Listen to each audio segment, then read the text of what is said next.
Hi, welcome to Read to Me, Mrs. Avignon. Today I'm going to be reading Lapin Plays Possum, Trickster Tales from the Louisiana Bayou. And today I'm going to be reading the third story from this book. And this one is called Lapin Tangles with Tee Tar Bebe.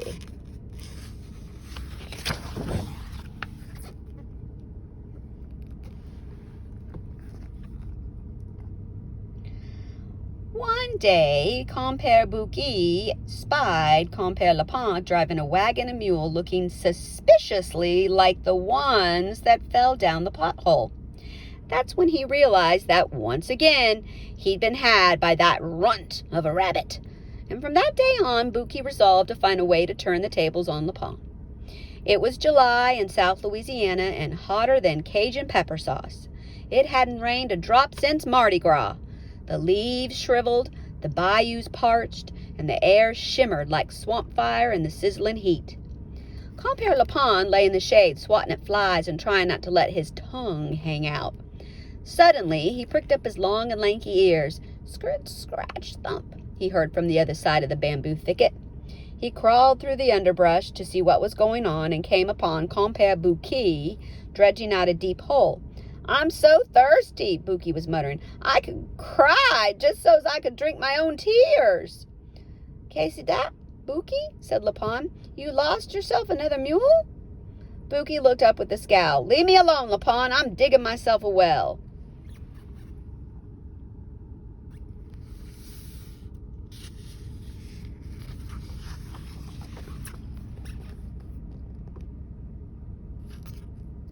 Compere Lapin wasn't about to let on that he was a mite thirsty himself.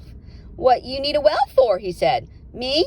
I get plenty of water from the morning dew, and if that don't do it, I just digs me a cockleburr root to chew on. You ought to give it a try." "I ain't sucking on no cockleburr root," said Buki, "but I got to have a drink of water before I shrivel up like a dried shrimp." Scratch, scratch, thump went his shovel. "And don't think you'll get a single drop when I hit water." Buki shoveled and he scooped, he grunted and he groaned, but Lapin, he just lolled around in the shade, grinning like he was watching the Saturday afternoon picture show. Compere Buki kept on digging.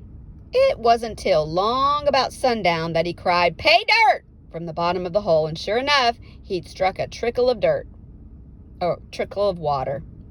Compere Lapin peeked over the edge of the well, his mouth watering at the tinkling of that liquid refreshment. Buki slurped noisily. "It's too bad you ain't thirsty, Lapin," he called, "'cause this water's sweeter than honeysuckle juice."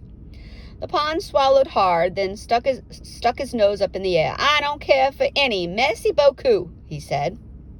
"Well, see that it stays that way," said Buki, climbing out, "'cause if you so much as sniff at a single drop, I'll have you for supper this very night, and I don't mean for company."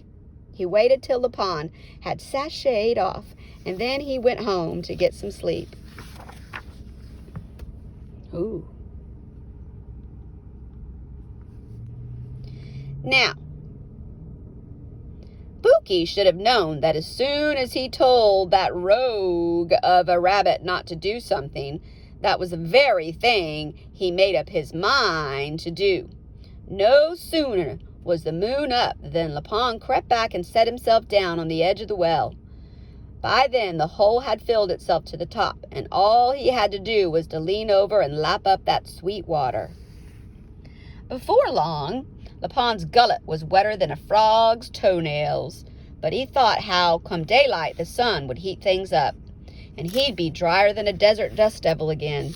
So he fetched himself a bunch of calabash gourds, filled them from the well, and lugged them on home.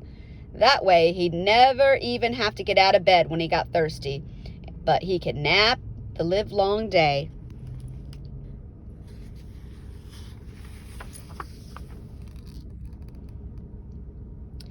Early next morning, Compere Buki waltzed himself over to the well.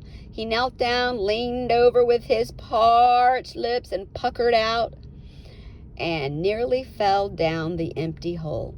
It was dry as dust, except for a sad little puddle way down at the bottom. He said, scratching his head.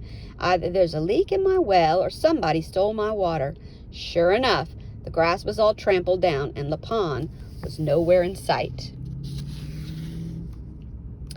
As the well filled up again, Buki took a standing guard over it like it was Napoleon's tomb. But by nightfall, he was so hot and tuckered out that he nodded off. Lapin, waking from his hard day's sleep, heard Buki snoring like a steam engine of yesterday's train. He tippy-toed right past him and took a long, lazy drink. Then he filled his calabash gourds and went on home.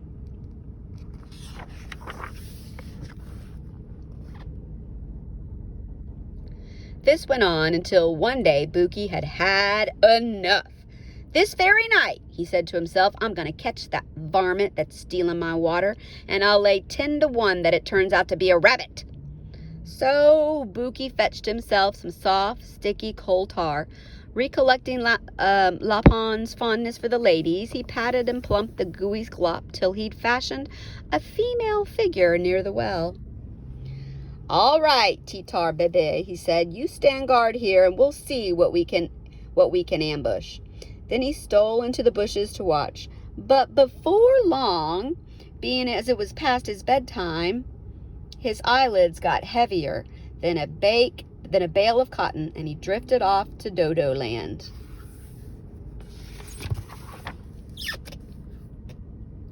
Well, it wasn't long before Lapin came skipping along with his empty calabashes and a powerful thirst. In the pale light of the moon, he saw somebody who wasn't Buki sitting right there beside the well. Lapin ducked into the blackberry bushes. By and by, when he made out that it was a female somebody, he stepped out into the moonlight like a mouse to a trap. Yoo-hoo! Bonjour, mademoiselle! The Tee Tar Bebe didn't answer. Lapin snuck a little closer. No need to be shy. Tee Tar Bebe kept quiet. Lapin strutted right up beside her. How about giving us a kiss, mademoiselle? And he closed his eyes, puckered his lips, and leaned in for a big, fat smooch. Well, Tee Tar Bebe grabbed him by the kisser and wouldn't let go. That's enough, mumbled Lapin around a mouthful of tar. Let me up for air, won't you? Lapin tried to push away with his right hand, but Tee Tar Bebe caught hold of it too. I swear, you hug like a puddle of quicksand, said Lapin. He pushed with his left hand, and it stuck too. Hey, take it easy, cried Lapin, trying to get a toehold with his right foot, then his left. But they both stuck faster than a fat fist in a cookie jar. He was snared, but good. And that's when Lapin realized he'd been had by old compere Buki. There he stayed with nothing to think about but the rum cake and the butter, the sweet potatoes, rice and corn, the gumbo and the bread pudding, and all the calabash gourds of water he'd weaseled out of Buki. And as he shivered through that long and lonesome night, he almost wished he'd never done any of those deeds. Almost. Next morning, the sun woke Buki. When he spied Lapin all stuck in that coal tar, he danced a gleeful jig. I knowed it was you who's been stealing my water. After all this time, I caught you at last, and now I'm going to hang you from the tippy top of that China ball tree. Lapin gulped. His head might have been stuck in the tar, but his smarts were still running loose. Hang me from the China ball tree, I don't care, he said. But whatever you do, don't throw me in that blackberry patch. Why not? Said Buki. 'Cause my poor little hide's too tender for those sharp, spiky thorns. Come to think of it, said Buki, that tree is mighty tall to climb. Maybe I'll build a bonfire and have me some barbecued rabbit. Roast me in the fire, hang me from the highest tree, Lapin said, his voice a-trembling. Just don't throw me in those blackberry briars. It is right hot to build a fire. Maybe I'll drown you in my well. That'd serve you right. Drown me, hang me, barbecue me in the fire. But Lapin, said Lapin, but those blackberry briars are my worstest nightmare come true. Blackberry briars, huh? Said Buki. That does sound like the fastest way to put an end to you. And if you hate them so bad, that's just what I'm gonna do. So Compere Buki plucked Lapin from Tee Tar Bebe's embrace, wound up his pitching arm once, twice, 3 times, and flung him, ka-chunk, into the matted tangle of blackberry vines. Then he cocked his ears and listened for Compere Lapin to start moaning and groaning in those sticker bushes. He heard a little rustling. He heard a little bristling. But he heard no moaning and no groaning. He leaned farther into the briars to see what could have happened. Just then Lapin stuck out his head. He was grinning from long ear to long ear. "Thank you kindly for turning me loose," said Lapin sweetly. "Turning you loose?" said Buki, dumbfounded. "Why, yes, mon ami. Don't you know those stickers skim right off a rabbit's fur? Fact is, you delivered me to the very briar patch where my dear old mama brought me into this world." Compere Buki made a mighty huge lunge after him, but those stickery vines didn't skim right off his fur. In fact, they latched on like a flea on a Catahoula hound. The more Buki fought, the more tangled up he got, until he was snared like a stink bug in a spider web. Compere Lapin just grinned and lay down in the middle of the briars to catch up on his sleep.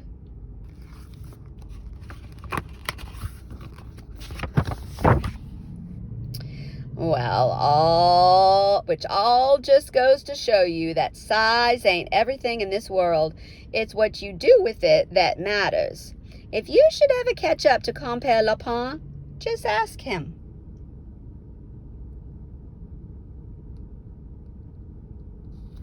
And that's the end of the third story. I hope you enjoyed. Thank you. Bye.